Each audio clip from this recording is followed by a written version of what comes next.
الحمد للہ والصلاة والسلام علی رسول اللہ وعلی آلہ وصحبہ ومن اہتدی بہدیہ اما بعد۔ فقال اخبرنی عن الایمان قال ان تؤمن باللہ وملائکتہ وکتبہ ورسلہ والیوم الآخر وتؤمن بالقدر خیرہ وشرہ قال صدقت قال فأخبرني عن الإحسان قال أن تعبد الله كأنك تراه فإن لم تكن تراه فإنه يراك۔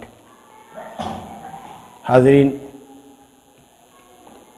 پہلی مجلس ہماری آپ کے ساتھ ہو چکی ہے جس میں ہم نے حضرت عمر بن الخطاب رضی اللہ عنہ سے مروی روایت جو صحیح مسلم میں ہے اور جو صحیحین میں حضرت ابو ہریرہ رضی اللہ عنہ سے بھی مروی ہے، جو حدیث جبریل کے نام سے مشہور ہے، جس کو اہل علم نے ام السنہ کہا ہے، بڑی جامع اور بڑی عظیم حدیث ہے جس میں اسلام کے ظاہری اعمال اور اسلام اور ایمان کے باطنی امور، عقائدی امور اور احسان اور قیامت کی علامتوں میں سے بعض علامتوں کا ذکر ہے۔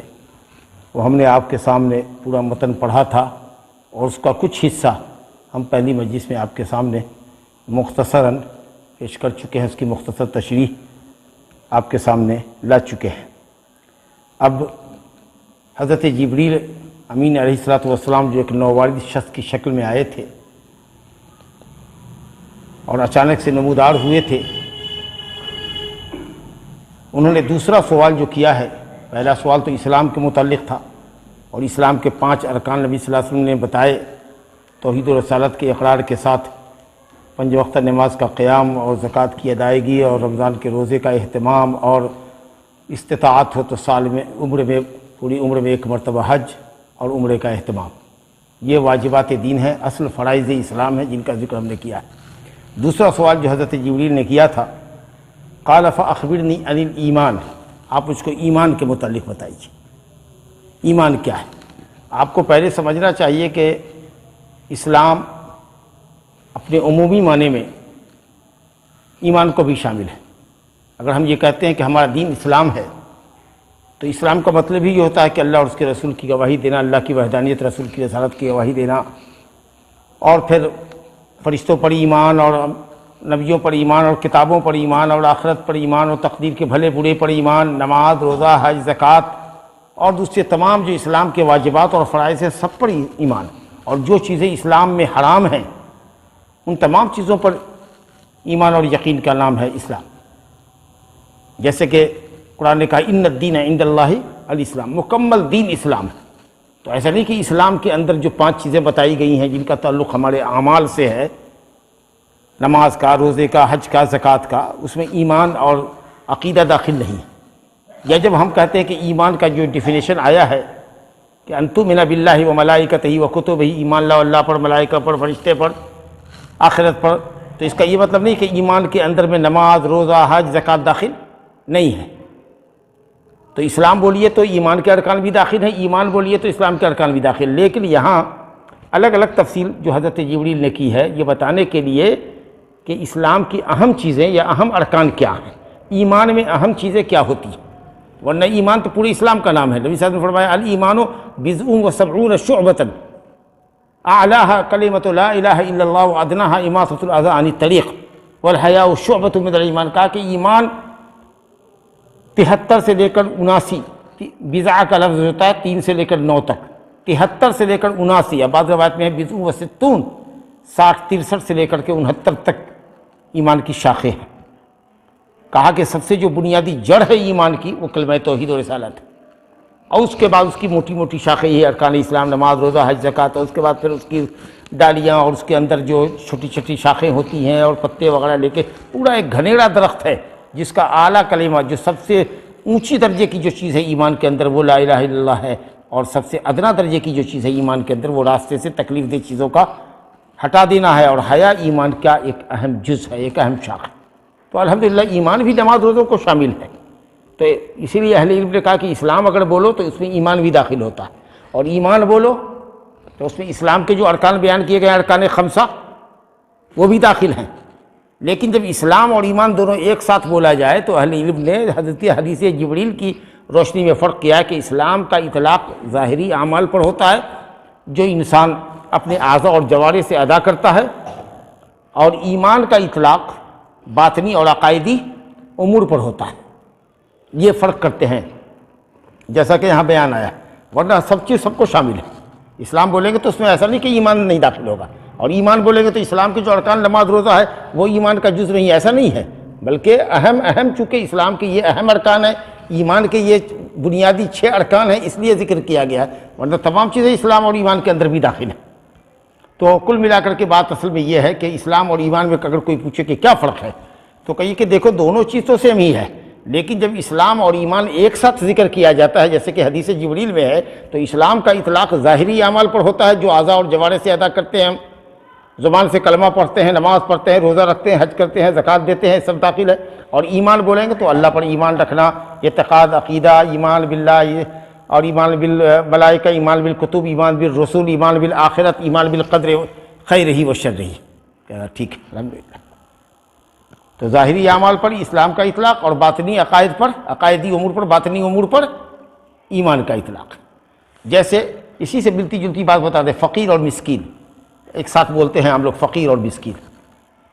تو جب اگر کہیں کہ صاحب یہ 100 روپیہ ہے کسی فقیر کو دے دیجیے، تو آپ نے اگر کسی مسکین کو دے دیا تو بھی ادا ہو گیا۔ کہا کسی مسکین کو دے دیجیے اور آپ نے کسی فقیر کو دے دیا تو بھی آپ نے صحیح جگہ پہنچا دیا۔ لیکن فقیر اور مسکین اگر دونوں ایک ساتھ ذکر کیا جائے، جیسے قرآن مجید میں زکوٰۃ کی آیت میں انما الصدقات للفقراء والمساکین، صدقات یعنی زکوٰۃ فقراء کے لیے اور مساکین کے لیے، تو اب یہاں فرق ہوتا ہے کہ فقیر کس کو کہتے ہیں اور مسکین کس کو کہتے ہیں۔ تو صحیح قول یہ ہے کہ فقیر وہ ہے جس کے پاس کچھ نہ ہو، مفلوق الحال ہو، اور مسکین وہ ہے جس کے پاس کچھ ہو لیکن ضروریات کو پورا کرنے کے لیے کی حد تک نہ ہو۔ 10,000 روپیہ کما رہا ہے لیکن اس کی جائز ضرورت، بنیادی ضرورت 15,000 کی، تو 5,000 روپیہ زکوٰۃ کی رقم سے اس کو دیں گے، کیوں؟ اسے کہ وہ مسکین ہے، کما تو رہا ہے لیکن اتنا نہیں ہے کہ جس سے اس کی پورتی ہو سکتی ہے۔ لیکن فقیر وہ ہے جس کے پاس کچھ نہ ہو، سمجھا؟ لیکن اگر دونوں میں سے کوئی ایک لفظ بولا جائے گا، فقیر کا لفظ بولا جائے گا تو مسکین بھی داخل ہے، مسکین کا بولا جائے گا تو فقیر بھی داخل ہے۔ اور جب دونوں ایک ساتھ بولے، جیسے کہ قرآن نے کہا انما الصدقات للفقراء والمساکین، اس کا مطلب کہ فقراء کی ایک الگ کوالٹی ہے اور مسکین کی ایک الگ کوالٹی ہے۔ تو تم فقراء وہ ہے جن کے پاس کچھ نہ ہو، صفر الیدین ہو، دونوں ہاتھ اس کا خالی ہے، کچھ نہیں ہے، اور مسکین وہ ہے جس کے پاس سم تھنگ ہو لیکن اتنی نہ ہو کہ جس سے وہ اپنی ضرورت پوری کر سکتا ہو۔ تو میں سمجھتا ہوں کہ اب بات واضح ہو گئی کہ اسلام ظاہری اعمال پہ بولا جاتا ہے اور ایمان باطنی امور پر، باطنی عقائدی امور کے اوپر بولا جاتا ہے۔ ویسے اسلام ایمان کو بھی شامل ہے، ایمان اسلام کو بھی شامل ہے، اور سب کا مجموعہ جو ہے وہ دین ہے۔ جیسے قرآن نے کہا ان الدین عند اللہ الاسلام، تو لفظ دین اگر بولیے گا تو دین میں اسلام بھی ہے، ایمان بھی ہے، احسان بھی ہے، اور جتنا کچھ بھی قرآن اور حدیث میں اسلام کی تعلیمات ثابت ہیں، چاہے وہ ادا کرنے سے تعلق رکھتی ہوں کہ اجتناب کرنے سے تعلق رکھتی ہوں، الحمدللہ وہ تمام چیزیں اس کے اندر داخل ہیں۔ آئیے، تو کہا کہ ایمان کا مطلب، ایمان کا لغوی معنی کیا ہوتا ہے؟ کہتے ہیں ایمان مانے تصدیق، ایمان مانے تصدیق، اور بعض علماء نے کہا کہ ایسی تصدیق جو انسان کے اندر عمل کا جذبہ بیدار کرے۔ اور شریعت میں اس ایمان کس کو کہتے ہیں اور کتنی چیزوں کو شامل ہے اس کا ذکر یہاں آ رہا ہے۔ شریعت میں ایمان کس کو کہتے ہیں؟ ایمان کہتے ہیں اس چیز کو جو دل میں راسخ ہو، پیوست ہو، زبان پہ جس کا اقرار ہو جس چیز کا، اور عمل سے جس کی ادائیگی ہو رہی ہو۔ ایمان وہ ہے جو دل میں پیوست ہو اور جس کا اقرار زبان سے ہو اور عمل کے ذریعے جس کی تصدیق ہوتی ہے۔ گویا ایمان اعتقاد، اقرار اور عمل کے مجموعے کا نام ہے۔ آپ کہتے ہیں کہ اللہ پر میرا ایمان ہے، ابھی بات آئے گی، تو مطلب یہ ہے کہ اللہ رب العالمین کی وحدانیت پر آپ کا دل مطمئن ہونا چاہیے کہ وہ ایک اکیلا معبود ہے، اس میں ذرہ برابر کوئی شک نہیں ہونا چاہیے۔ آج اس کا اقرار زبان سے ہونا چاہیے، اشہد ان لا الہ الا اللہ، اسی کی تاکید ہے، وحدہ اکیلا ہے، وہ لا شریک ہے، اس کا کوئی شریک نہیں۔ اور عمل سے آپ اس کا ثبوت دیجئے کہ آپ کی جملہ عبادات اللہ رب العالمین کے لیے ہی ہونی چاہیے، اس میں کسی کو شبہ برابر، ذرہ برابر بھی کسی کا اس میں حق نہیں ہونا چاہیے۔ تو وہ چیز جو دل میں پیوست ہوتی ہے اور زبان پر جس کا آدمی اظہار کرتا ہے، شک اور تردد سے بالکل پاک اعتقاد ہو اور زبان پر اقرار ہو اور عمل بھی اس کی تائید کرتا ہو، یہاں جا کر کے ایمان ہوتا ہے۔ گویا عمل ایمان کا اہم جز ہے۔ کلمہ پڑھ رہا ہے لیکن عمل نہیں ہے، بہت خطرے پہ ہے۔ اب سوالیہ نشان لگا ہوا ہے آپ کے داخلے جنت پر، بہت بڑا سوالیہ نشان لگا ہوا ہے۔ بہرحال تفصیل میں آئیے، کہا کہ پہلے اب ایمان کی جب آپ نے لغوی تعریف سن لی کہ لغت میں عربی زبان میں ایمان کا معنی تصدیق ہے، یا ایسی تصدیق جو تابعداری کو شامل ہو، اور ایمان شرعی طور پر اصطلاحی طور پر علماء کے یہاں، اہل سنت والجماعت کے یہاں ایمان کہتے ہیں اس چیز کو جو دل میں پیوست ہو، بلا تردد کے، زبان پر جس کا آدمی اقرار کرتا ہو اور عمل سے جس کو ثبوت دیتا ہو۔ گویا اعتقاد قلبی، اقرار لسانی اور عمل جوارح کے مجموعے کا نام ہے۔ دل کے یقین، زبان کے اقرار اور عمل کے مجموعے کا نام ہے۔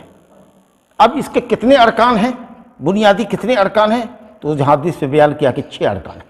پہلا رکن جو رکن رکین ہے، جو سب سے اہم رکن ہے، وہ ہے ایمان باللہ۔ اگر ہمارا اللہ پر ایمان نہ ہو تو کہاں کی کتاب، کہاں کا رسول، کہاں کا فرشتہ، کہاں کی آخرت، سب ایمان کے جتنے بھی ارکان ہیں وہ سب گھوم رہے ہیں کس کے گرد؟ ایمان باللہ کے۔ ایمان باللہ کے، تو ایمان باللہ اصل حقیقت ہے، اور ایمان باللہ سے ایمان بالکتاب، ایمان بالرسول، جی ایک ایمان ہے، اس کا جو مین چیز ہوئی وہ ایمان باللہ ہے۔ تو اللہ پر ایمان ہو، اس کے نتیجے میں پھر ساری کچھ چیزیں ہوتی ہیں۔ گویا ایمان باللہ کی فرع ہے یہ سب چیزیں۔ کہا ان تؤمن باللہ، اللہ پر ایمان لاؤ۔ اللہ پر ایمان لانے کا کیا مطلب، یہ ذرا سمجھیے گا پورے اٹینشن کے ساتھ۔ ایمان باللہ کا مطلب کیا ہے؟ کہتے ہیں اس بات پر ایمان کہ اللہ موجود ہے، اللہ موجود ہے، اللہ کے وجود پر ایمان لانا۔ ارے جو موجود ہی نہیں ہوگا اس کی عبادت کیا کریں گے آپ؟ تو اللہ کے وجود پر ایمان لانا۔ اب اگر کہیں اللہ کہاں موجود ہے، اللہ کہاں ہے، تو کچھ لوگ بڑی سادگی کے ساتھ جواب دیتے ہیں اللہ ہر جگہ ہے۔ ارے نہیں بھیا، اللہ ہر جگہ نہیں ہے۔ اللہ عرش کے اوپر ہے، 7 آسمان کے اوپر اللہ کا عرش ہے، عرش کے اوپر ہے رب العالمین، اس کی ذات عرش کے اوپر ہے۔ دیکھتے رہیے گا عقیدہ۔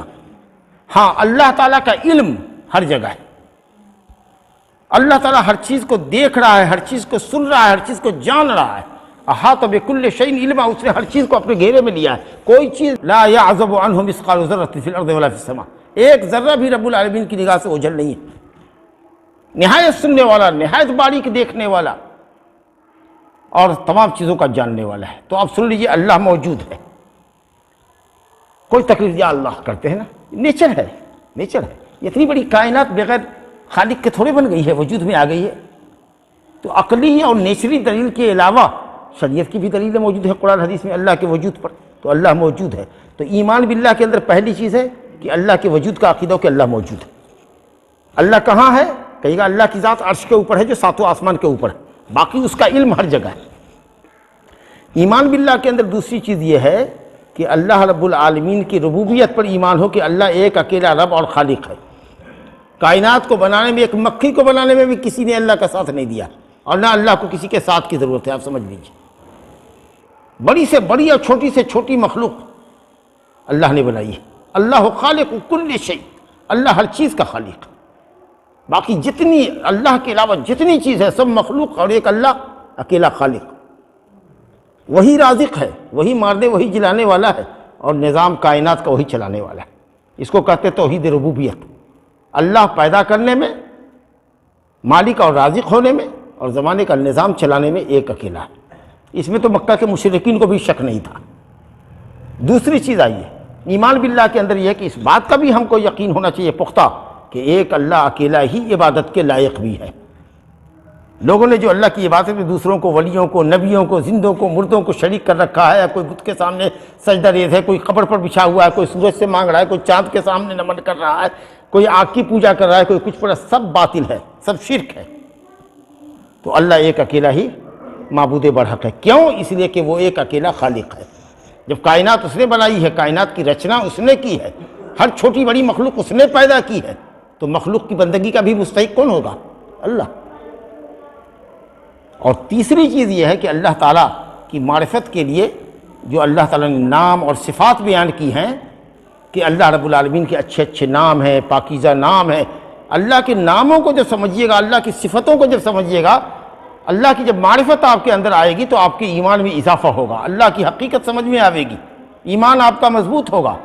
تو اللہ تعالیٰ اپنے ناموں میں اپنی صفتوں میں یگانہ یکتا ہے۔ کوئی آدمی اللہ کے نام جیسا نام والا نہیں، کوئی آدمی اللہ کی صفت والا نہیں ہے۔ اگر کوئی کہے کہ اللہ تعالیٰ سنتا ہے اور بندہ بھی اتنا ہی سنتا ہے جتنا اللہ سنتا ہے، بندہ بھی اتنا ہی جانتا ہے جتنا اللہ جانتا ہے، قسم اللہ کی وہ کافر ہوگا۔ اگر اس کو آپ سمجھا دیجئے حقیقت، اب پھر بھی وہ یہ نہ کہے کہ نہیں نبی صلی اللہ علیہ وسلم بھی اتنا جانتے ہیں جتنا رب العالمین جانتا ہے، نبی صلی اللہ علیہ وسلم بھی اللہ کی طرف سے غیب داں ہیں، اللہ کا علم جس طریقے سے ہر جگہ موجود ہے اور اللہ ہر چیز کو جیسے دیکھ رہا ہے، سمندر کی تہ میں بھی اگر کوئی مچھلی ہو، کوئی اور مخلوق چھوٹی سے چھوٹی ہو تو اللہ اس کو دیکھ رہا ہے، ویسا دیکھنا اور بھی کوئی دیکھتا ہے، جبریل دیکھتے ہوں، میکائیل دیکھتے ہوں، کوئی بھی دیکھتے ہوں، تو یہ کفر اور شرک کی باتیں ہوں گی۔ تو اب خلاصہ سمجھ میں آیا کہ ایمان باللہ کا مطلب، ایمان باللہ میں 4 چیزیں داخل ہیں۔ آپ کہتے ہیں ہم کو اللہ پر ایمان ہے۔ اگر کوئی یہ پوچھ دے ہمارے پڑھے لکھوں سے کہ اللہ پر ایمان کا کیا مطلب ہے، تو اب وہ دیکھیے کہ کیسا آدمی ہے کہ پوچھتا ہے اللہ پر کیسا ایمان۔ اب آئیے یہاں سے ہماری گفتگو پھر شروع ہوتی۔ ایمان باللہ کا مطلب، یا ایمان باللہ کے اندر 4 چیزیں شامل ہیں۔ اللہ کے وجود پر ایمان لانا کہ اللہ موجود ہے، کیونکہ جو چیز موجود نہیں ہوگی، جو معدوم ہوگی، اس کی عبادت کیوں۔ دوسری چیز، اللہ تعالیٰ اپنی ربوبیت میں، کائنات کو پیدا کرنے میں اور کائنات کا نظام چلانے میں، روزی دینے میں ایک اکیلا ہے۔ اللہ پر ایمان کا یہ مطلب کہ اللہ رب العالمین ایک اکیلا مستحق بندگی، اس کے علاوہ کسی اور کے لیے عبادت جائز نہیں۔ اللہ رب العالمین نے جو اپنے نام اور صفات بیان کی ہے قرآن میں، اور نبی صلی اللہ علیہ وسلم نے صحیح حدیث کے ذریعے جو اللہ کا نام اور صفات بیان کیا ہے، ان پر ہمارا ایمان ہونا چاہیے۔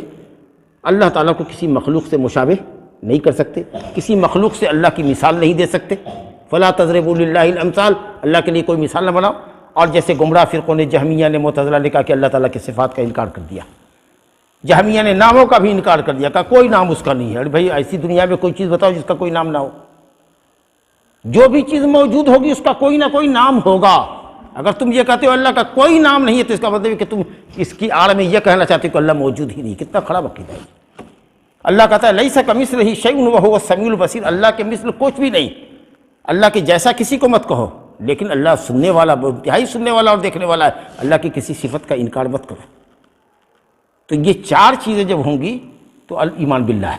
آگے آئیے، ایمان بالملائکہ، فرشتوں پر ایمان لانا۔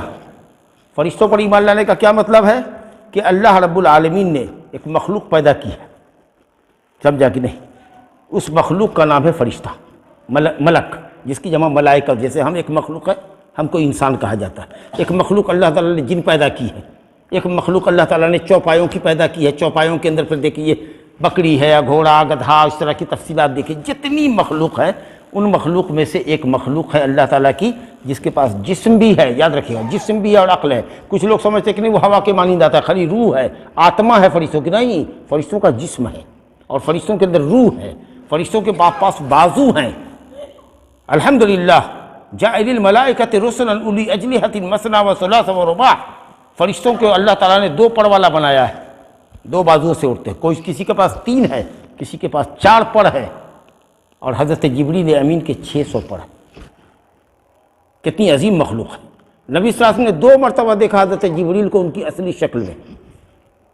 ایک دفعہ غار حرا میں دیکھا، جب اس نے اپنے 600 پر پھیلائے تو پوری کائنات ڈھک گئی، آسمان کا چاروں طرف کا کنارہ ایسا ڈھکا کہ کوئی بھی چاہ کر کے بھی، نبی صلی اللہ علیہ وسلم نے کہا کہ آسمان کدھر سے بھی نظر نہیں آ رہا تھا، کہیں سے کوئی نظر نہیں آ رہا تھا۔ اتنا پر تھا اس کا کہ صرف پر ہی پر نظر آیا، اوپر سے آسمان پورے طور سے ڈھک گیا۔ سبحان اللہ۔ اور ایک مرتبہ وَلَقَدْ رَآهُ نَزْلَةً أُخْرَىٰ عِندَ سِدْرَةِ الْمُنتَهَىٰ عِندَهَا جَنَّةُ الْمَأْوَىٰ، اور دوسری مرتبہ دیکھا تھا سدرۃ المنتہا کے پاس، جب لیلۃ المعراج میں گئے وہاں بھی ان کی اصلی شکل دیکھا۔ 2 مرتبہ جبریل امین کو دیکھا۔ باقی جبریل امین ہمیشہ انسانی شکل میں آتے رہے، اور اکثر دہیہ کلبی بڑے خوبصورت صحابی تھے، ان کی شکل میں آتے رہے۔ یہ شاید پہلی مرتبہ ہے جس حدیث کو ہم پڑھ رہے ہیں، حدیث جبریل کے نام سے، اس میں نبی صلی اللہ علیہ وسلم نے جبریل امین کو جو انسانی شکل میں آئے تھے نہیں پہچانا تھا، جب وہ چلے گئے تب پہچانا۔ بہرحال یہ فرشتہ جو ہے یہ نور سے پیدا کیا گیا ہے۔ مسلم شریف میں روایت ہے کہ رسول اللہ نے فرمایا کہ خلقت الملائکۃ من نور، وخلق الجان من مارج من نار وخلق آدم مما وصف لکم، فرشتے نور سے پیدا کیے گئے اور جن آگ سے پیدا کیے گئے اور انسان مٹی سے پیدا کیا گیا۔ یہ جو فرشتے ہیں، ان فرشتوں کو اللہ نے مختلف کاموں پہ لگا رکھا ہے۔ جو فرشتہ اللہ کا پیغام رسولوں تک لاتا رہا، نبیوں تک لاتا رہا، اس فرشتے کا نام جبریل، اور انشاءاللہ صحیح قول کے مطابق سب سے افضل فرشتہ، افضل اسم تفضیل، اس میں کیا بولیں، سب سے افضل فرشتہ، اردو تعبیر میں اگر چلتا ہو تو چلا لیجئے کہ سب سے افضل فرشتہ کون ہے؟ جبریل امین علیہ السلام۔ امین ہے، امین جی، ذو مرۃ فاستویٰ، بڑے طاقتور، بڑے خوبصورت۔ انہ لقول رسول کریم ذی قوت عند ذی العرش مکین مطاع ثم امین۔ اللہ اکبر۔ لوگ کہتے تھے کہ شیطان نے کچھ ملا دیا ہوگا، کہا شیطان کو ایک پنجہ مارے گا تو سب شیطان کو بھرتا باہر کر دیں گے، جبریل آئے گا، جبریل کے قریب آئے گا کوئی۔ ذی قوت عند ذی العرش مکین، بڑے مضبوط اور طاقت والے ہیں یہ حضرت جبریل ہے۔ تو حضرت جبریل وحی لانے پر ہے۔ کچھ فرشتے ہیں، یا کہہ لیجئے کہ فرشتوں کا جو کچھ سردار ہے، میکائیل اس کا نام اہل علم نے ذکر کیا ہے، کئی آثار ہیں کہ جو بارش برسانے پر معمول ہے۔ حضرت اسرافیل کا نام سنا ہے نا، اسرافیل ہیں جو سور پھونکنے پر معمول ہے۔ مختلف کاموں پہ اللہ نے ان کو لگایا ہے۔ کچھ فرشتے ہیں جو ہم میں سے ہر شخص کے کندھے پر اعمال سیئہ یا حسنہ جو کچھ ہم کرتے ہیں اس کو لکھنے پر معمول ہے۔ کچھ فرشتے ہیں جن کو اللہ تعالیٰ نے ذمہ لگایا ہے کہ دیکھو رحم میں بچہ جو ہوتا ہے تو اس کو واچ کرو، سمجھا کہ نہیں، اس پر ہے۔ کچھ فرشتے ایسے ہیں جو زمین میں پھیل کر کے اللہ تعالیٰ کے بندوں کا درود اور سلام اور ذکر کی مجلس میں حاضر ہوتے ہیں۔ کہاں لوگ ذکر کر رہا ہے، قرآن اور سنت کا آپ درس کر رہے ہیں، الحمدللہ فرشتے پہنچ رہے ہیں اللہ تعالیٰ کے پاس کہ تیرے بندے فلاں مسجد میں بیٹھ کر کے ذکر کر رہے ہیں، قرآن حدیث کا درس لے رہے ہیں جی، الحمدللہ۔ ان للہ ملائکۃ سیاحین فی الارض یبلغون من امتی السلام، اللہ کے فرشتے ہیں جو زمین میں پھیل کر کے درود شریف پڑھنے والوں کا درود نبی صلی اللہ علیہ وسلم تک پہنچا رہے ہیں۔ مختلف کاموں پر اللہ نے ان کو لگا رکھا ہے، ان کی ڈیوٹی پر۔ یاد رکھیے جس کا بھی جو کام ہے، اللہ کہتا ہے لا یعصون اللہ ما امرہم ویفعلون ما یؤمرون، انتہائی اوبیڈینٹ فرما بردار ہے، کبھی معصیت اور نافرمانی کی سوچ بھی نہیں سکتے۔ بل عباد مکرمون لا یسبقونہ بالقول وہم بامرہ یعملون، انتہائی بزرگ بندے ہیں اللہ تعالیٰ کے جو آگے اللہ کے بولتے نہیں ہیں، صرف حکم کا انتظار رہتا ہے کہ آرڈر ہو مالک کا، اللہ کا حکم ہو، اور اوبیڈینسی میں، فرما برداری میں اور تابعداری میں لگ جائیں تب جا کے۔ کتنے فرشتے ہیں ان کی تعداد کو تو اللہ ہی جانے۔ ایک حدیث صرف دیکھ لیجیے، صحیح حدیث ہے بخاری اور مسلم کی کہ بیت المعمور ہے، بیت المعمور 7ویں آسمان پر، ٹھیک شاید کعبہ کے سیدھے میں مقابلے میں، بالمقابل 70,000 فرشتے کی اس میں یومیہ انٹری ہوتی ہے عبادت کے لیے۔ بیت المعمور میں 7ویں آسمان پر ایک بیت ہے، جیسے کعبہ ہے نا یہاں، تو آسمان میں بھی وہ ایک گھر، اللہ کی عبادت کا خاص ایک گھر ہے فرشتوں کے لیے۔ 70,000 فرشتے کی روز انٹری ہوتی ہے، اور جو ایک مرتبہ گیا ہے قیامت تک دوبارہ اس کی باری نہیں آئے گی۔ اللہ اکبر۔ ہے کوئی اندازہ کب سے دنیا اللہ نے بنائی ہے اور کب تک رہے گی؟ اور 70,000 یومیہ جا رہے ہیں، اور جو ایک مرتبہ گیا ہے قیامت تک اس کی باری دوبارہ نہیں آئے گی۔ حدیث ہے جنت بخاری اور مسلم کی کہ جہنم قیامت کے دن لائی جائے گی، 70,000 لگام لگی ہوئی ہوگی اس کے اندر ٹالنے کے لیے، اور ہر لگام کے اوپر 70,000 فرشتے ہوں گے۔ وہ ایک دم بھاری کر رہا گڑھا، ایک دم گہری سے گہری، اور اس کو لا کر کے رکھا جائے گا۔ وَلَا يَعْلَمُ جُنُودَ رَبِّكَ وَمَا يَعْلَمُ جُنُودَ رَبِّكَ إِلَّا هُوَ، اللہ کے لشکر کو اللہ کے سوا کوئی نہیں جان سکتا۔ بہرحال کچھ فرشتوں کا نام آیا ہے، کہ فرشتوں کا نام ہم تو نہیں جانتے، چند فرشتوں کا نام جانتے ہیں۔ جبریل امین کا، اللہم رب جبریل و میکائیل و اسرافیل، جبریل کا، میکائیل کا اور اسرافیل کا۔ اور کوئی؟ جہنم کے داڑھوں کا نام قرآن نے کہا مالک، وَنَادَوْا يَا مَالِكُ لِيَقْضِيَ عَلَيْنَا رَبُّكَ، پکاریں گے اے مالک، رب کو کون فیصلہ کر دے، موت دے دے۔ جہنم کے داڑھوں کا نام ہے مالک۔ اور ایک فرشتہ ہے جو قبر میں سوال جواب کے لیے آتا ہے، 2 فرشتہ، اس کا نام ہے منکر نکیر، منکر نکیر نہیں، منکر نکیر، ایسی صورت والا جس کو کبھی کسی نے دیکھا ہی نہ۔ اور فرشتوں کا نام معلوم نہیں، لیکن وہ بے شمار ہے۔ کرامن کاتبین نام نہیں ہے، بزرگ فرشتے جو تحریر لکھتے ہیں لیکن نام نہیں ہے، یہ ان کا فعل ہے۔ بس اتنے ہی فرشتوں کا نام بائی نیم ہم لوگ جانتے ہیں۔ نا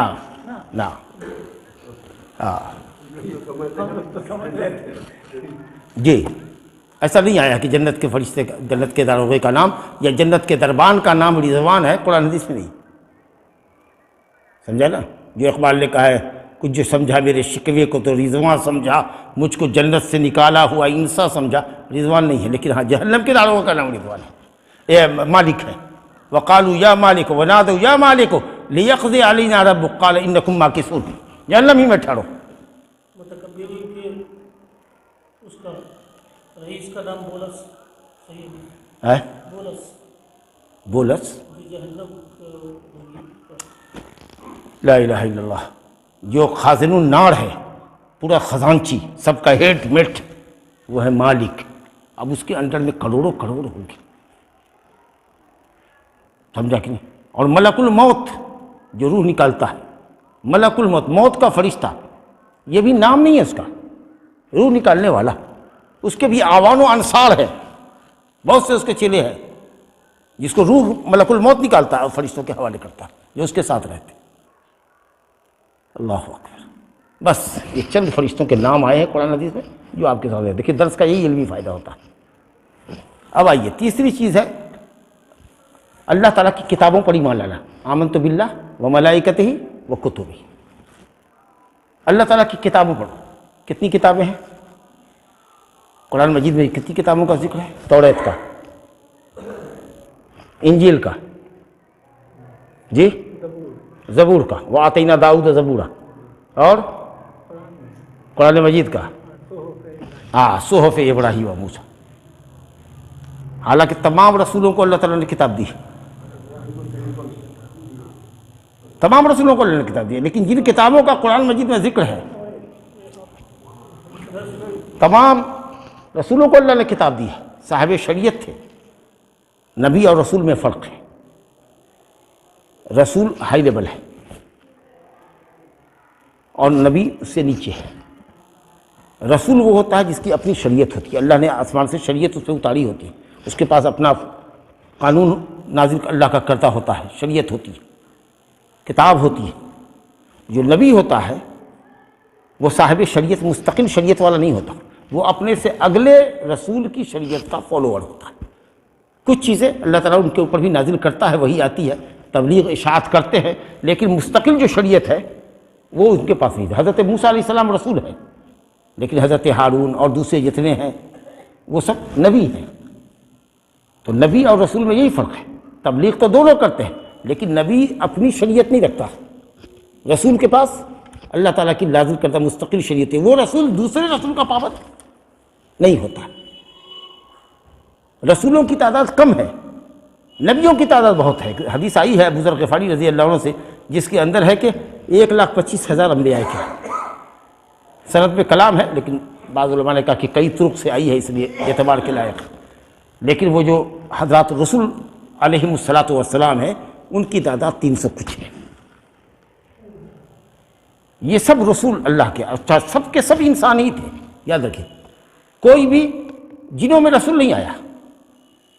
جنوں کے اندر نذر ہوتے تھے، نذر جو آتے تھے کلمہ پڑھتے تھے نبی کے پاس، رسول کے پاس، اب وہاں سے اسلام سیکھ کر کے تعلیم شریعت کی سیکھ کر کے جاتے تھے اپنی قوم میں، ان کے پاس رسول کوئی نہیں آیا۔ جتنے بھی رسول آئے وہ سب کے سب انسانوں میں آیا، سب کے سب مرد تھے، کوئی عورت نہ تھی اور رسول نہیں بنائی گئی۔ بہرحال قرآن مجید نے ہزاروں انبیاء کرام اور سینکڑوں رسول علیہم الصلاۃ والسلام کے درمیان صرف 25 پیغمبروں کا ذکر کیا قرآن نے۔ ان پیغمبروں پر بائی نیم، ان کے ناموں کے ساتھ ہمارا ایمان ہے کہ وہ سب اللہ تعالیٰ کے برگزیدہ بندے تھے جو اللہ کا پیغام پہنچانے کے لیے دنیا میں آئے اور اپنا اپنا کام کر کے اپنی اپنی شریعت اور اللہ کی شرعی تعلیمات کو دنیا تک پہنچا کر کے اپنے لوگوں تک پہنچا کر کے گئے۔ کوئی کامیاب رہا، کسی پر دسابی مسلمان ہوا، کسی پر جم غفیر مسلمان، کوئی ایسا بھی رسول نبی آیا جس پر 2 آدمی مسلمان ہوا، کوئی ایسا بھی نبی آیا اس کے پر 1 آدمی بھی مسلمان نہیں۔ لیکن اللہ تعالیٰ نے وَإِن مِّنْ أُمَّةٍ إِلَّا خَلَا فِيهَا نَذِيرٌ وَلَقَدْ بَعَثْنَا فِي كُلِّ أُمَّةٍ رَسُولًا، ہر امت میں ہم نے رسول بھیجا، اللہ نے حجت تمام کر دی۔ بہرحال ہمارا تفصیلی ایمان حضرت محمد صلی اللہ علیہ وسلم پر ہے، جن کی امت میں ہم ہیں، جن کا ہم کلمہ پڑھتے ہیں، اور آپ کی شریعت کے ذریعے اللہ تعالیٰ نے اور قرآن مجید کے ذریعے اللہ تعالیٰ نے تمام آسمانی شریعتوں کو منسوخ کر دیا ہے۔ اب دین عیسیٰ باطل، دین موسیٰ باطل، دنیا کے دوسرے ادیان باطل۔ اگر کوئی عیسیٰ کے دین علیہ السلام کے دین پر مر رہا ہے، کوئی اگر موسیٰ کے دین پر مر رہا ہے، جہنمی ہے، وہ جہنمی ہے، سمجھا کہ نہیں؟ اب نجات صرف اسلام پر ہے، وہ اس شریعت پر جو شریعت لے کے محمد صلی اللہ علیہ وسلم آئے۔ تمام آسمانی کتابیں منسوخ، تمام آسمانی شریعتیں منسوخ۔ ایمان رکھنا ہے توراہ زبور انجیل، وہ توراہ زبور انجیل صحف موسیٰ ابراہیم جو اللہ نے ان پر اتارا تھا۔ آج کا جو لوگوں کے پاس صحیفہ موجود ہے اس پر ہم ایمان نہیں رکھتے، اس میں بہت تبدیلی آ گئی ہے۔ جو توریت اللہ نے موسیٰ علیہ السلام کو تختیوں کی شکل میں دی، جو حضرت عیسیٰ علیہ السلام کو انجیل دیا، جو زبور دیا، وہ اللہ کی کتاب ہے، اللہ کا کلام ہے، مخلوق نہیں ہے، اللہ کا کلام ہے۔ جس طریقے سے اللہ خالق ہے، وہ مخلوق نہیں ہے، ساری کائنات مخلوق ہے، اللہ کا کلام بھی غیر مخلوق ہے۔ تب جا کے ان پر ایمان رکھنا ہے۔ اور یہ جو قرآن ہے یہ تمام کتابوں کی مہیمن، ان کی تعلیمات، سابقہ شریعت کی، سابقہ آسمانی کتابوں کی تعلیمات کی محافظ ہے، اہم تعلیمات کی۔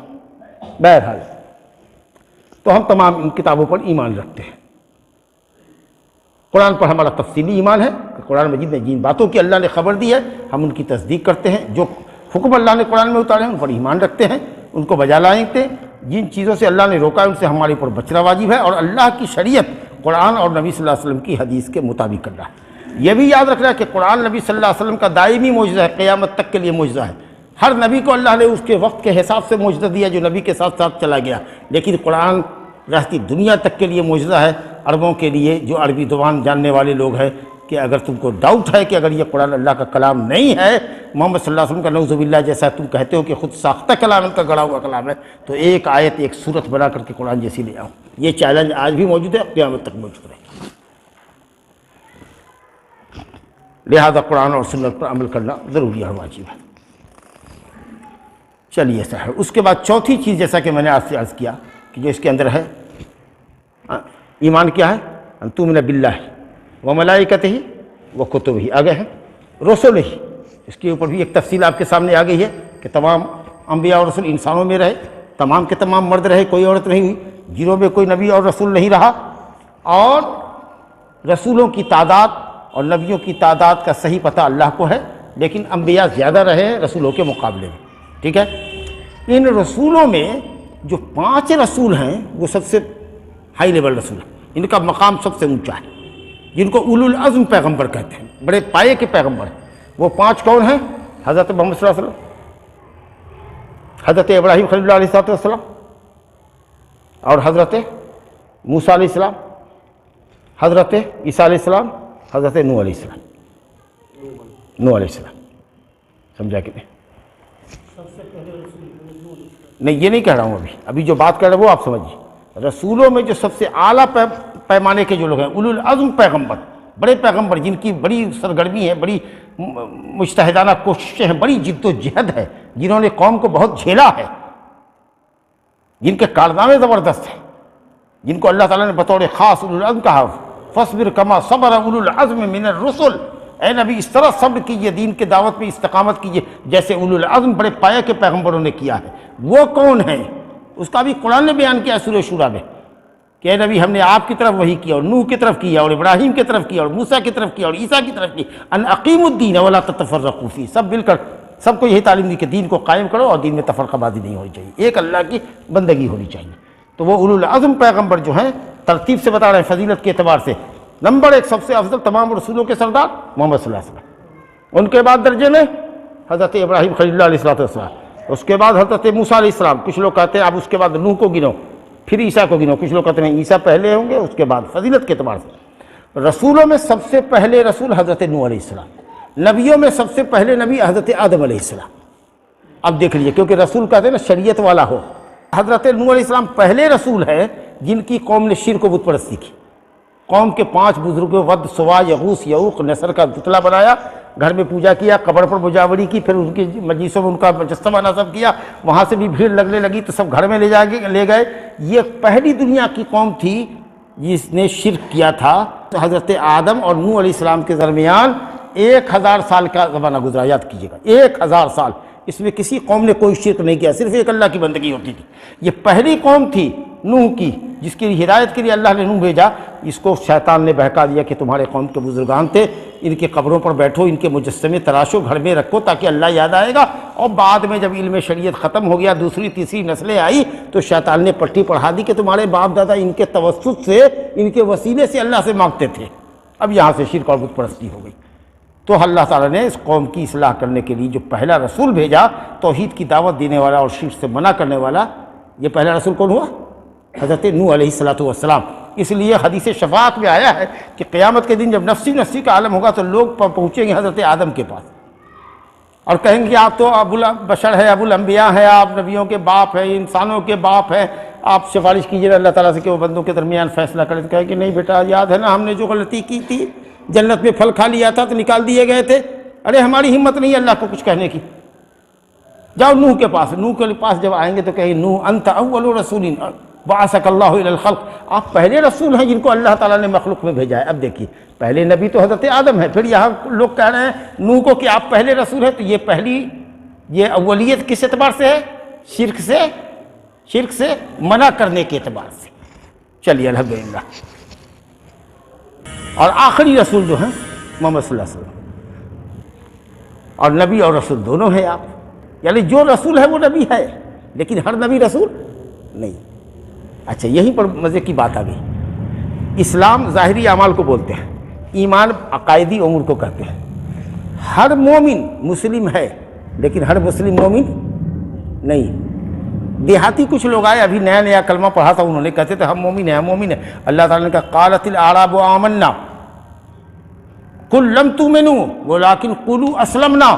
ابھی ایمان کا دعویٰ مت کرو، ایمان بہت پائے کی چیز ہے، ابھی بولو اسلام لائے ہیں۔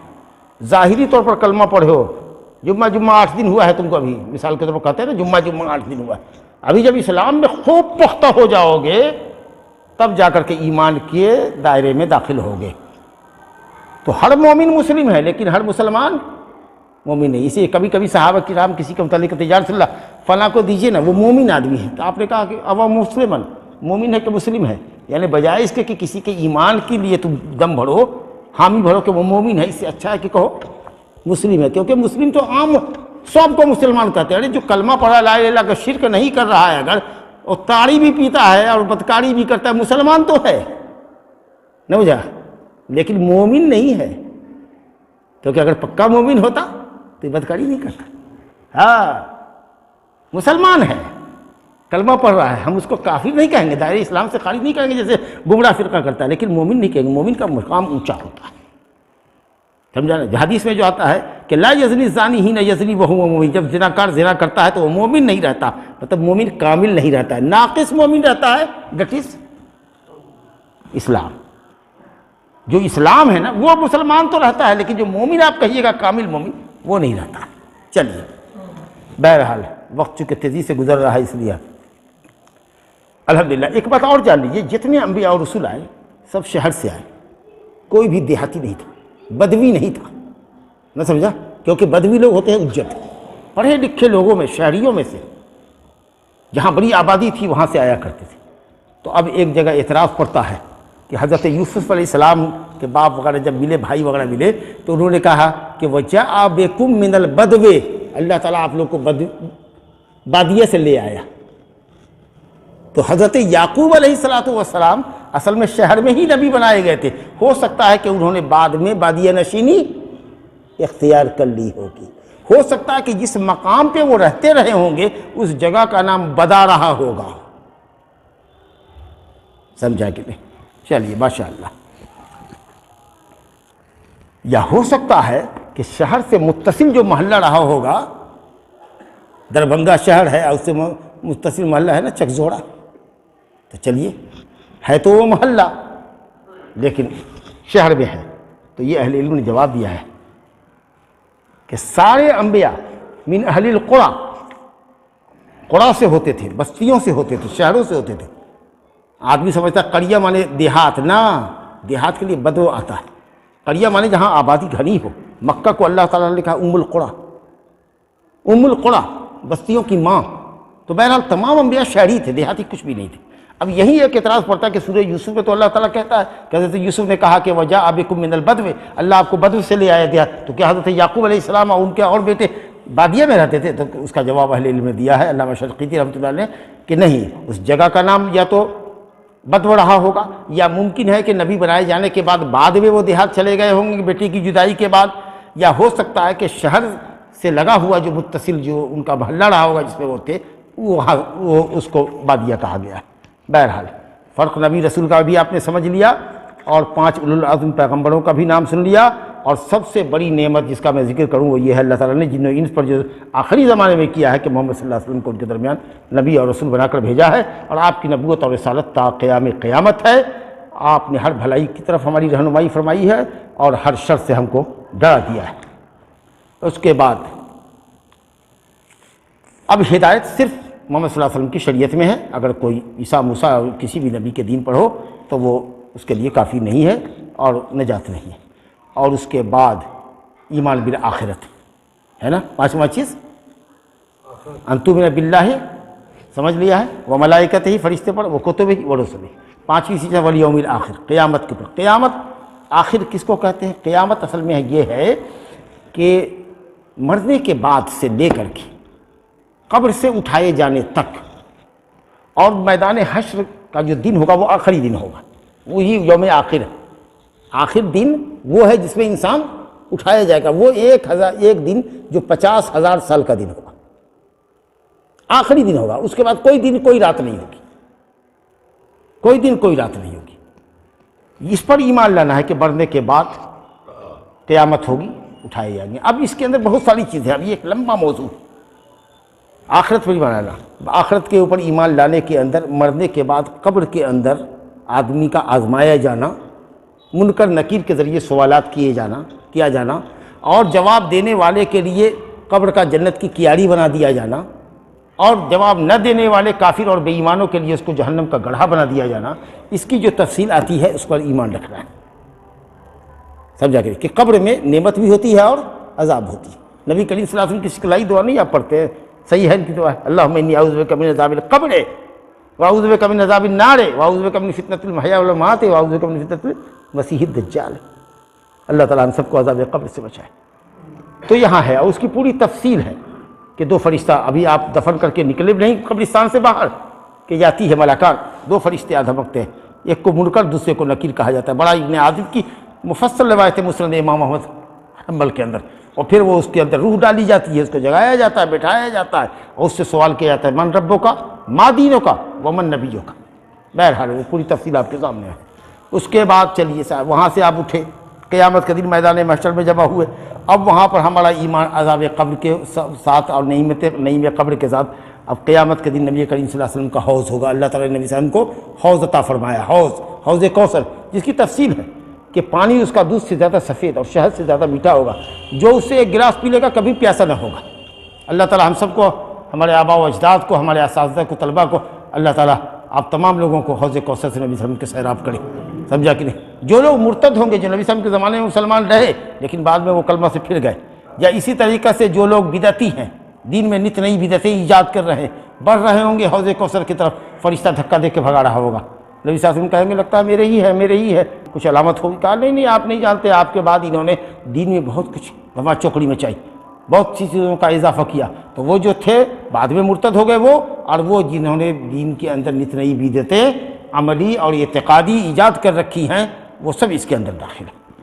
اسی طریقے سے بندوں کے اعمال تولے جائیں گے، وَنَضَعُ الْمَوَازِينَ الْقِسْطَ لِيَوْمِ الْقِيَامَةِ، اللہ تعالیٰ انصاف کا ترازو رکھے گا، بندوں کے نیک اعمال کو ایک طرف رکھے گا، بد عملی کو ایک طرف رکھے گا، عمل کرنے والے بھی تولے جائیں گے، سب کچھ چیزیں ہیں اس کے اندر۔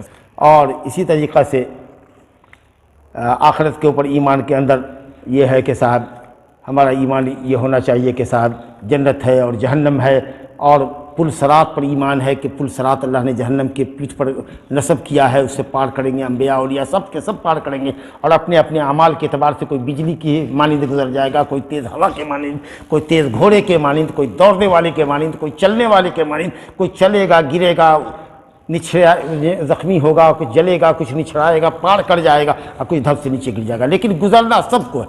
وَإِن مِّنكُمْ إِلَّا وَارِدُهَا، جہنم میں اترنا سب کو ہے، اترنے کا مطلب پل صراط سے گزرنا۔ اللہ اکبر، اور یہ وہ پل صراط ہے اللہ اکبر کہ یہاں گزرتے ہوئے حضرات انبیاء کرام بھی کہیں گے اللہم صلی اللہم صلی، بچا لے اللہ، بچا لے بچا لے۔ اور پھر جب پل صراط کو پار کر جائیں گے تو ایک چھوٹا سا پل اور آئے گا قنطرہ، وہاں پر آپس کی جو کینہ کپٹ کی ہلکی پھلکی باتیں ہوں گی جنتیوں کے درمیان، جو دنیا میں کینہ کپٹ کی ہلکی پھلکی بات رہ گئی اس کی صفائی ستھرائی ہوگی۔ اب اس کے بعد ایک دم سیدھا صاف ستھرا بے کینہ کر کے محبت کے ساتھ سب کو جنت میں داخل کیا جائے گا۔ اچھا، نبی صلی اللہ علیہ وسلم کی خصوصیات میں سے یہ بھی ہے کہ آپ صلی اللہ علیہ وسلم کی شفاعت پر اللہ تعالیٰ بندوں کے درمیان فیصلہ فرمائے گا، اور آپ ہی پہلے شخص ہوں گے جن کے لیے جنت کا دروازہ کھولا جائے گا۔ سب بھی لگی ہوئی ہے وہاں جنت کے دروازے پر۔ جب نبی صلی اللہ علیہ وسلم آئیں گے اور دستک دیں گے، کون؟ محمد، آپ ہی کا انتظار تھا، ہمیں حکم تھا کہ آپ ہی کے لیے پہلے کھولا جائے، تو سب سے پہلے محمد صلی اللہ علیہ وسلم داخل ہوں گے جنت میں، اس کے بعد حضرات انبیاء کرام داخل ہوں گے، انبیاء اور رسول علیہ السلام، اس کے بعد انبیاء کی قوموں میں سب سے پہلے امت محمدیہ کے جنتی داخل ہوں گے۔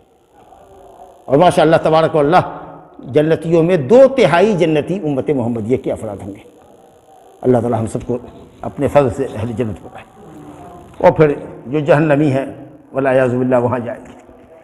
تو یہ ساری جو تفصیلات ہیں وہ سب ایمان بالآخرت کے اندر داخل ہے۔ اب اس کے بعد آخری جو چیز بچی ایمان کے اندر، وہ ایمان بالقدر خیرہ و شرہ ہے۔ ایمان کے تقدیر پر ایمان لانا ہے کہ جو بھی کچھ ہو رہا ہے وہ اللہ رب العالمین کے علم میں پہلے سے ہے، لوح محفوظ میں لکھا ہوا ہے۔ اللہ کی مشیت کے بغیر کچھ نہیں ہوتا، اور تمام چیزوں کا خالق اللہ رب العالمین ہے۔ اگر کچھ ہو جائے نیکی، اس کے بعد بھی نیکی کرو، استعین باللہ، اللہ سے مدد چاہو، محنت کرو، لیکن اگر اس کے بعد بھی کامیاب نہ ہو سکو تو کہو کہ قدر اللہ نے مقدر یہی کیا تھا، وما شاء فعل۔ ایسا نہیں ہونا چاہیے، او ایسا کرتے تو ایسا ہوتا، ایسا کرتے او ایسا ہوتا، لیکن جو کرنا تھا وہ کر لیا، اب اس کے بعد ہو گیا، اب افسوس کرنے سے کیا فائدہ سوائے اس کے کہ آپ کی حسرت بڑھے، آپ کی تکلیف بڑھے۔ تو یہ تقدیر کے اوپر اس کے بھلے برے پر ایمان لانا ہے، وہ تفصیل آپ کے سامنے ہم پڑھ چکے ہیں۔ جو لوح محفوظ میں جو چیزیں لکھی ہوئی ہیں اس میں کمی نہیں ہوتی، فرشتوں کے علم کے اعتبار سے کمی ہوتی ہے۔ حدیث ہے لا يرد القدر الا الدعاء، دعا سے تقدیر بدلتی ہے۔ اس کا مطلب کیا؟ جو اللہ نے لوح محفوظ میں لکھا ہوا ہے وہ تو فائنل اور آخری چیز ہے، لیکن فرشتوں کو کچھ دے رکھا ہے کہ دیکھو فلاں بندے کو، یہ زبیر کو دیکھو، اگر یہ نیکی کرے گا، صلہ رحمی کرے گا، خاندان اور رشتہ داروں سے اچھا تعلق رکھے گا تو اس کی عمر 90 سال ہوگی، اور اگر یہ ادھر ادھر کرے گا، بدمعاشی کرے گا تو اس کی عمر 75 پر ختم ہو جائے گی۔ رب العالمین کو فائنلی معلوم ہے کہ کیا کرے گا، اور اس کو کب ہونا ہے، کیسے ہونا ہے، سب معلوم ہے۔ سیکنڈ لمحے کا حساب، پلک جھپکنے کا حساب، بلکہ اس سے بھی زیادہ، لیکن فرشتوں کو معلوم نہیں ہے۔ تو فرشتوں کو جو دیا ہوا ہے کتاب اور فیصلہ، اس میں کمی اور بیشی ہوتی ہے، یا کچھ چیزیں ہوتی ہیں جو کنڈیشنلی ہوتی ہے کہ اگر بندہ ایسا کرے گا تو ایسا ہوگا، ایسا۔ رب العالمین کے علم کے اعتبار سے کمی بیشی نہیں ہوتی ہے، فرشتوں کے علم کے اعتبار سے کمی۔ یمحو اللہ ما یشاء ویثبت ما یشاء، یمحو اللہ، اللہ تعالیٰ جو چاہتا ہے مٹاتا ہے، جس چیز کو چاہتا ہے وہ یثبت، یمحو اللہ ما یشاء ویثبت، وعندہ ام الکتاب، ام الکتاب لوح محفوظ، اس میں کوئی تبدیلی نہیں ہوتی۔ باقی جو شریعت کے احکام ہوتے ہیں اللہ تعالیٰ اس کو بدلتا رہتا ہے، یا وہ کتاب ہے جو فرشتوں کے حوالے کی ہوئی ہے، سال بھر کی تقدیر کہ کون کیا کرے گا، جیسے لیلۃ القدر ہوتی ہے نا، سال بھر کی تقدیر حوالے کی جاتی ہے، تو اس میں فرشتوں کے علم کے اعتبار سے زیادتی کمی ہوتی ہے، اللہ کے اعتبار سے کمی بیشی نہیں ہے۔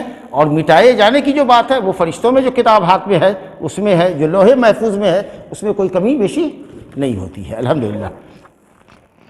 اب آخری گفتگو کے پڑاؤ پر آتے ہیں انشاءاللہ، اب گفتگو آپ لوگوں کے ساتھ ختم کر رہے ہیں، اور اس کے بعد جو تیسرا سوال، پھر جہاں جب آپ نے یہ 6 ارکان بتا دیے ایمان کے، تو کہا حضرت جبریل نے مل احسان، احسان کیا ہے؟ دیکھیے احسان اللہ کی بندگی میں ہے، اور احسان اللہ کے بندوں کے ساتھ۔ اللہ کی بندگی کے احسان کا یہاں ذکر ہے، کہا ہے کہ آپ نے فرمایا الاحسان ان تعبد اللہ کأنک تراہ فإن لم تکن تراہ فإنہ یراک۔ احسان کے 2 درجے بتائے۔ پہلا درجہ یہ ہے کہ تم اللہ سبحانہ وتعالیٰ کی اس طرح سے عبادت کرو جیسے کہ تم اللہ کو دیکھ رہے ہو، جیسے کہ دیکھ رہے ہو۔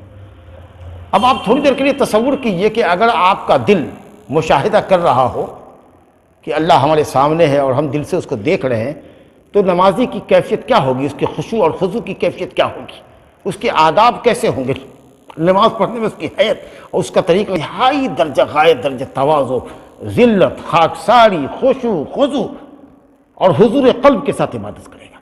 یہ آخری درجہ ہوتا ہے کہ گویا کہ وہ اپنے دل سے رب العالمین کا مشاہدہ کرتا ہے۔ اللہ اکبر۔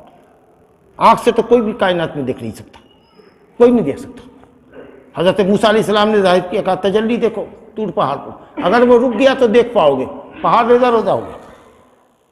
نبی صلی اللہ علیہ وسلم کی حدیث ہے مسلم شریف میں کہ کوئی بھی آدمی لن یقدر احد، کوئی بھی آدمی اس بات پر قادر نہیں کہ اللہ کو دیکھے حتی یموت، یہاں تک کہ وہ مرے، مرنے کے بعد جنت میں اللہ کا دیدار ہو۔ نبی صلی اللہ علیہ وسلم سے پوچھا گیا کہ لیلۃ المعراج میں آپ نے اپنے رب کو دیکھا؟ کہا نا ہوا نور انا اڑا ہو، وہ نور ہے، میں اس کو کیسے دیکھ سکتا ہوں، ان آنکھوں میں تاب نہیں ہے دیکھنے کی۔ مخلوق میں کسی نے آج تک اللہ تعالیٰ کو اس کی اصلی شکل میں نہیں دکھا۔ مومن کو اللہ تعالیٰ دیدار کرائے گا جب وہ جنت میں ہوں گے۔ وجوہ یومئذ ناظرۃ الی ربہا، وجوہ یومئذ ناظرۃ الی ربہا ناظرہ، کچھ چہرے تر و تازہ ہوں گے جو رب تعالیٰ کو دیکھ رہے ہوں گے۔ جی کہا کہ یہ احساس ہونا چاہیے کہ تم اللہ کو دیکھ رہے ہو، اور نہیں اگر اس پائے کا ایمان اور احسان نہیں ہے عبادت کے اندر تو یہ تو سمجھو ہی کہ اللہ تم کو دیکھ رہا ہے، اللہ تمہارے عملوں پر مطلع ہے، کہاں کھڑے ہوئے ہو۔ اور یہ احساس عبادت کے اندر بھی ہونا چاہیے، اور جہاں کہیں رہو وہاں یہ احساس رہے کہ تم اللہ کو نہیں دیکھ رہے ہو لیکن اللہ تم کو دیکھ رہا ہے۔ اس سے کوئی تمہارا عمل مخفی نہیں ہے، کوئی آواز تمہاری مخفی نہیں، کوئی حیت تمہاری مخفی نہیں ہے۔ اگر یہ کیفیت آ گئی پیدا تو انشاءاللہ تعالیٰ تمہارے اعمال میں سدھار آ جائے گا۔ تو احسان کا دو درجہ نبی صلی اللہ علیہ وسلم نے فرمایا، الاحسان ان تعبد اللہ کأنک تراہ، گویا کہ تم اس کو دیکھ رہے ہو، فإن لم تکن تراہ فإنہ یراک، اگر تم اس کو نہیں دیکھتے ہو تو وہ تو دیکھتا ہی ہے، اس میں تو کوئی ڈاؤٹ ہی نہیں ہے تم کو کہ اللہ تم کو دیکھ رہا ہے۔ تو اس چیز کو گویا کہ مراقبت جس کو کہتے ہیں کہ اللہ کو اپنی نگاہوں کے سامنے رکھو، وہ یہ نہیں جو صوفیہ گمراہ کہتے ہیں کہ ارے وہ تو فنا فی اللہ ہو گیا، ارے وہ فنا فی اللہ ہو گیا، اللہ کو دیکھ رہا ہے، اس کے اوپر کوئی اب عبادت نہیں ہے، سب عبادت ساقط، وہ فنا فی اللہ کوئی نہیں ہوتا، فنا فی الشیطان ہو جاتا ہے۔ جیسے ابھی سب ہے نا، معاف کیجئے گا، ابھی الیکشن کا زمانہ ہے تو فنا فی الیکشن ہے، فی الانتخاب ہے، سب الیکشن میں فنا ہے۔ ہاں یہ احساس آپ کو یہ ہونا چاہیے کہ آپ گھر میں ہیں، گھر کی تاریکی میں ہے، تنہائی میں ہے، کوئی نہیں دیکھ رہا ہے مگر اللہ آپ کو دیکھ رہا ہے۔ اگر یہ احساس ہوگا تو گناہوں سے آپ باز رہیں گے۔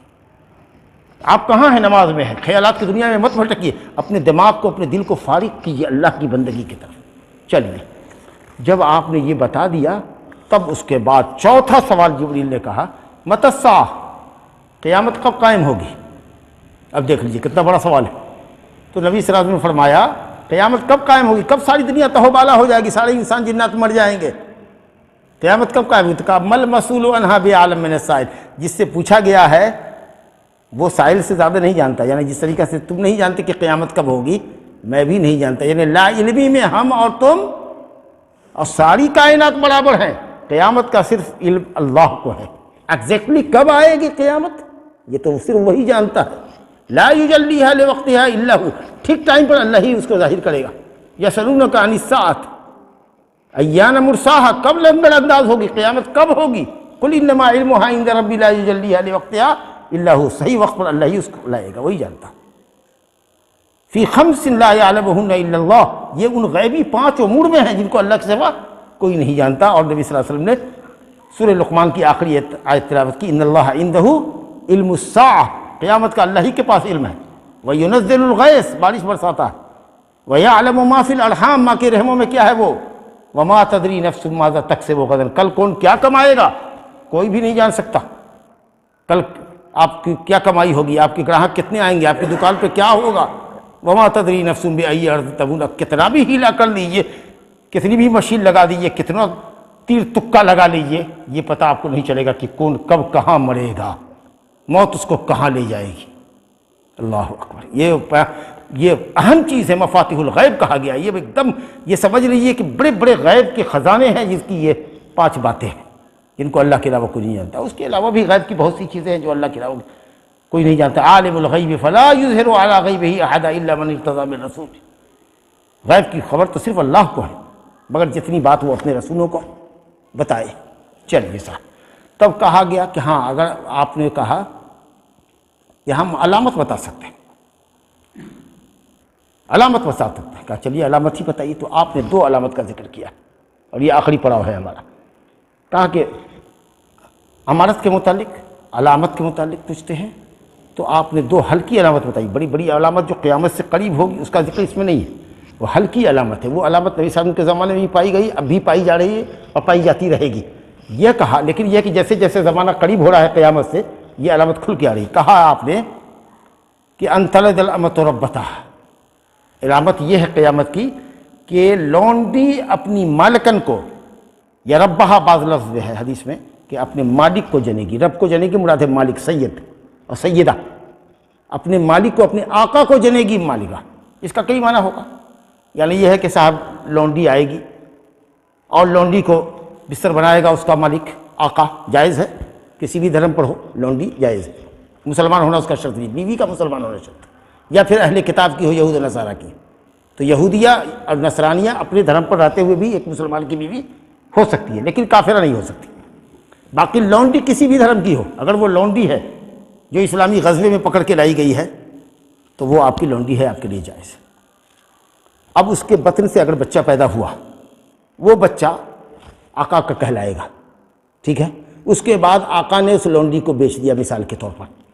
اب وہ بکتے بکتے بکتے بکتے کئی ہاتھوں سے ہوتے ہوتے ہوتے ہو سکتا ہے، عین ممکن ہے کہ کبھی اس کا جو یہ بیٹا ہے وہ اس لونڈی کو خرید کر کے بازار سے یا کسی کے پاس سے لے آوے۔ آپ سمجھ رہے ہیں؟ تو اتنا زمانہ بگڑے گا، اتنا خراب ہوگا کہ صاحب لوگ امہات الاولاد کو، ان لونڈیوں کو جو بچوں کی ماں بن چکی ہیں آقا سے، جس کو آزاد کر دینا چاہیے تھا، اس کے مالک نے اس کو بیچ دیا۔ کہا کہ لونڈیوں کی کثرت اور زمانے کے بگاڑ کی طرف اشارہ ہے۔ دوسری بات جو اصل جچتی ہے وہ یہ کہ ماؤں کے ساتھ بچوں کا سلوک اتنا گڑبڑ ہوگا جیسے کہ آقا لوگ، مالک لوگ، مالکن لوگ اپنے زر خرید غلاموں کے ساتھ کیا کرتے تھے۔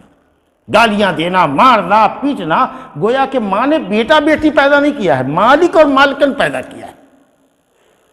یہ ماں کے بیٹے نہیں ہیں جو ماں کو گالیاں دے رہے ہیں، مار رہے ہیں، دھکے دے رہے ہیں، برا بھلا کہہ رہے ہیں، یہ ماں کے بیٹے نہیں ہیں، یہ گویا کہ ماں کے مالک ہے، باپ کے مالک ہے۔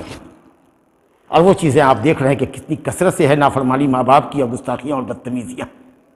یہ معنی زیادہ حالات کے وقت کے مطابق ہے۔ اور دوسری علامت کیا کہی؟ کہا وَأَنْتَرَ الْحُفَاةَ الْعُرَاةَ الْعَالَةَ، تم دیکھو گے ننگے پاؤں رہنے والوں کو، ننگے بدن رہنے والے کو، جس کو ہمارے یہاں کہتے ہیں لنگوٹی پہننے ہوا تھا، لنگوٹی پہننے والوں کو دیکھو گے، ننگے پاؤں، جس کو کبھی پاؤں میں چپل نصیب نہ ہوا ہوگا، ننگے سر رہنے والوں کو، عالہ، عائل کی جمع فقیر اور محتاجوں کو دیکھو گے کہ بڑی بڑی حویلیوں میں داد عیش دے رہے ہوں گے، بڑے بڑے مکانات بنا رہے ہوں گے۔ بکری کے چرواہے، جو چرواہے ہوتے تھے، چند سکوں کے عوض کام کرتے تھے، بہت معمولی مزدوری کے اوپر بکری چرانے والے ہوتے ہیں، چرواہے رکھے جاتے ہیں۔ ظاہر ہے کہ بکریوں کا مالک اونٹوں کا مالک نہیں، بکری اونٹ چراتا ہے، سمجھا کہ نہیں؟ اگر بہت ہے 150,000 اونٹ اور گائے ہے تو اس کے لیے چرواہے رکھے جاتے ہیں معمولی سے۔ ان کو دیکھو گے ایسا وقت آئے گا کہ مال اور دولت کی ایسی ریل پیل ہوگی کہ ان کے گھر اور محلات دیکھنے کے قابل ہوں گے، لوگ اشش کرے گا اس کے مکانات کو دیکھ کر۔ ارے دور کیوں جاتے ہیں؟ یہ کبھی انعام ہے اور کبھی محض نیوی علامت ہے۔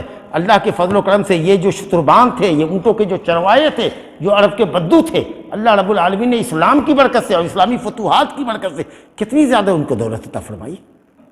اور دنیا میں کہاں جائیے گا، جو مکانات اور جو بلڈنگیں آپ کو دبئی وغیرہ میں مل جائیں گی اور بلاد عربیہ میں مل جائیں گی، اور پھر علی العموم ساری دنیا کے اندر، اور شہروں کو تو چھوڑ دیجیے، دیہاتوں میں بھی، اور ایک دم اکھر دیہاتوں میں جو 50-50 لاکھ کروڑ کی جو بلڈنگ بن رہی ہے، دیکھ کر کے آنکھیں انسانوں کی خیرہ، سمجھے کہ نہیں؟ بکریاں اونٹ کے چرواہے ننگے پاؤں رہنے والوں کو دیکھیے گا، منسٹری ہے، عہدہ ہے، بڑے بڑے عہدوں پر فائز۔ یہ زمانہ کیسے بدلا ہے، حالات کا تغیر کیسا ہے، سمجھا کہ نہیں؟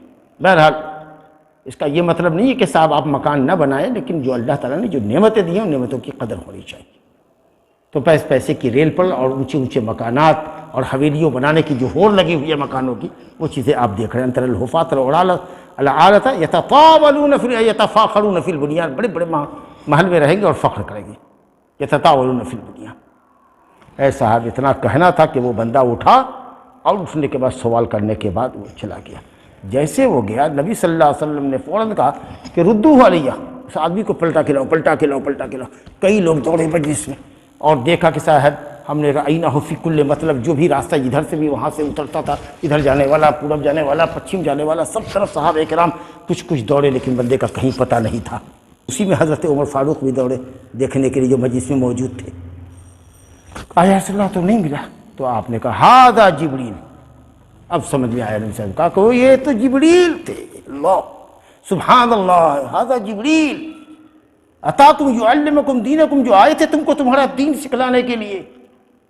کیونکہ نبی صلی اللہ علیہ وسلم نے حدیث میں ہے مسلم شریف میں کہ صحابہ سے پوچھا، کہا آپ نے اسی مجلس میں جب کھل کے بیٹھے ہوئے تھے، جس کا بیان شروع میں آ چکا ہے، سلونی، مجھ سے کچھ سوال کرو، تو لوگوں نے سوال نہیں کیا، خاموش رہے۔ کئی مرتبہ کہا سلونی، کچھ پوچھو، تو نہیں پوچھا۔ جب لوگوں نے نہیں سوال کیا نبی صلی اللہ علیہ وسلم سے اس مجلس میں، تو اللہ رب العالمین نے دین سکھلانے کے لیے حضرت جبریل کو بھیج دیا اور کہا کہ یہ اہم سوالات آپ کیجیے اور وہاں کے لوگ جو حاضرین ہیں ان کو بتا دیجیے۔ اتاکم یعلمکم دینکم۔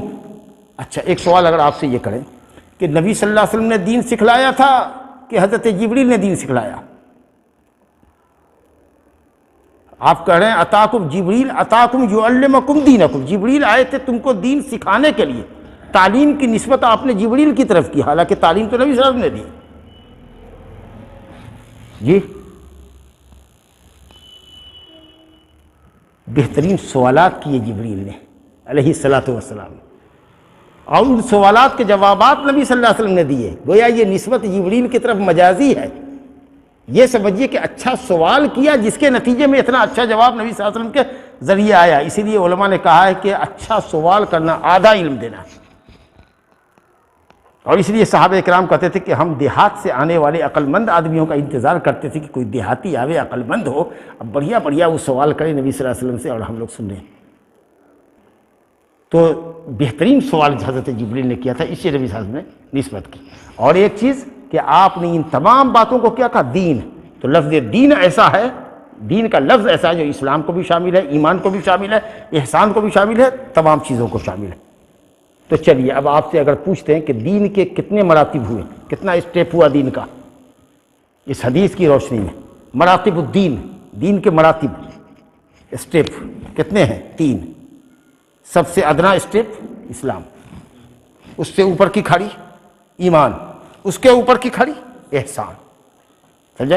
یہ مراتب الدین 3 مرتبے کا بیان ہے۔ اور اس کے بعد قیامت کا علم سوائے اللہ کے کچھ نہیں، قیامت کی 2 علامتوں کا ذکر ہے۔ اور آپ نے دیکھا کہ کتنی جامع حدیث ہے جو ارکان اسلام، ارکان ایمان، ارکان احسان کی بندگی کیسی ہونی چاہیے، تمام چیزوں کا ذکر ہے۔ میری دعا ہے اللہ تعالیٰ سے کہ جو ہم نے آپ کے ساتھ اس کتاب کو، اس حدیث کو پڑھا ہے، اور اس میں جو اللہ تعالیٰ نے، اللہ کے نبی نے جو علم اور حکمت کی باتیں بتائی ہیں، ان کو سمجھنے والا، دین میں تفقہ عطا کرے اللہ تعالیٰ، ہم کو سمجھنے والا بنایا اور عمل کرنے کی اللہ تعالیٰ توفیق عطا فرمائے۔